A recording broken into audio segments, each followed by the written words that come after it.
लातूरच्या MIDC भागामध्ये असलेल्या एका कॉलेजमध्ये फ्रेशर्सच्या पार्टीमध्ये झालेल्या वादातून एकाची हत्या करण्यात आलेली आहे। आपण जर पाहिलं तर हाच तो रस्ता आहे जो MIDC मधून या कॉलेजला जोडणारा हा रस्ता आहे। आपण जर पाहिलं तर नेहमी वर्दळ असते या ठिकाणी, मात्र सुट्ट्या असल्यामुळे महाविद्यालयाला आता सध्या इथे जे आहे ते वर्दळ कमी दिसते आहे। आणि साधारणतः 8 तारखेला ही घटना घडलेली होती आणि सूरज शिंदे ज्याची हत्या करण्यात आली तो मारहाण झाल्यानंतर कोमामध्ये गेलेला होता आणि त्याच्या उपचारादरम्यान मृत्यू झालेला आहे। या घटनेनं लातूरमध्ये खरं तर शिक्षण वर्तुळामध्ये खळबळ माजलेली आहे। आपण जर पाहिलं तर हाच तो रस्ता आहे ज्या रस्त्यावर हे महाविद्यालय आहे, ज्या महाविद्यालयामध्ये तो DMLTचा कोर्स जो आहे तो करत होता आणि फ्रेशर्सच्या विद्यार्थ्यांसोबत जी काही पार्टी सुरू होती त्याच्यामध्ये नाचताना धक्का लागला आणि वादाला सुरुवात झाली आणि ह्याच ठिकाणी त्याला मारहाण करण्यात आल्याचं सांगण्यात येत आहे। पोलिसांनी आता या प्रकरणी 6 जणांना अटक केलेली आहे। पहिल्यांदा तपासामध्ये 4 आरोपी निष्पन्न झालेले होते आणि त्यानंतर 2 आरोपी जे आहेत ते पोलिसांनी तांत्रिकदृष्ट्या तपास करत अटक केलेली आहे।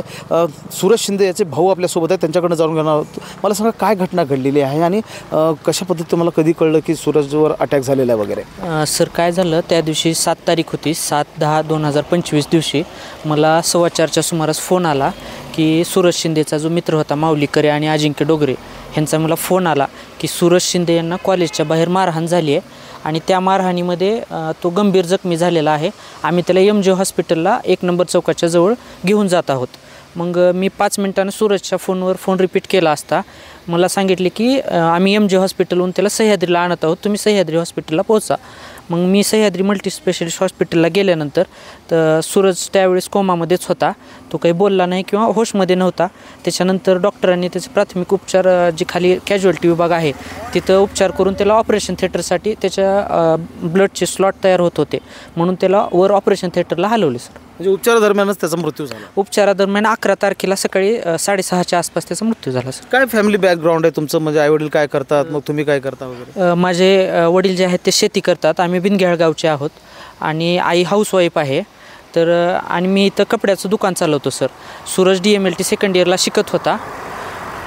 फ्रेशर्सच्या पार्टीमध्ये त्या दिवशी सर त्याच्या कॉलेजची फ्रेशर्स पार्टी होती आणि इथं जसं तुम्ही बघू शकता इथंच ह्याच कॉलेजमध्ये फ्रेशर्स पार्टी असताना आरिफ शेख नावाचा जो त्याचा मित्र होता औराद शहाजिनीचा, तो मूळ औराद शहाजिनीचा आहे, त्याचं रिहान शेख आणि इम्रान पठाण उर्फ पटेल यांच्यासोबत 1 वर्षापूर्वीचे भांडण होते आणि ते भांडण असताना त्या दिवशी फ्रेशर्स पार्टी दिवशी आरिफने आमच्या जो सूरज आहे त्याला सांगितलं की माझं आणि रिहानचं भांडण झालेलं आहे 1 वर्षापूर्वी, तर आपण आज त्यांच्यासोबत भांडणच कसं करावं।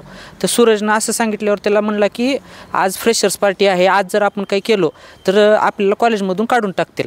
तर असं सांगून त्यांची चर्चा संपल्यानंतर त्यांनी फ्रेशर्स पार्टीमध्ये नाचत असताना रिहान शेखने येऊन आरिफला पहिल्यांदा धक्का दिला।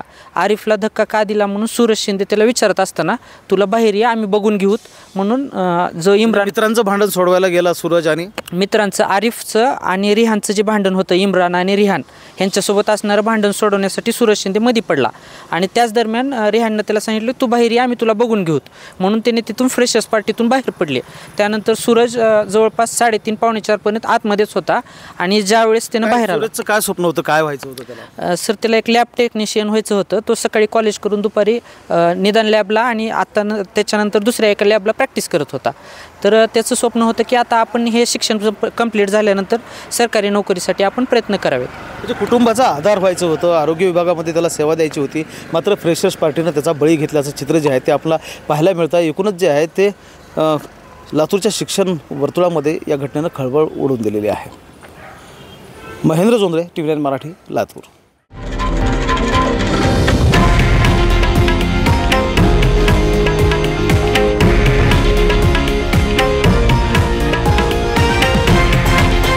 हे आहे देशातील नंबर 1 न्यूज नेटवर्क आणि आपण पाहत आहात TV9 मराठी, एकमेव।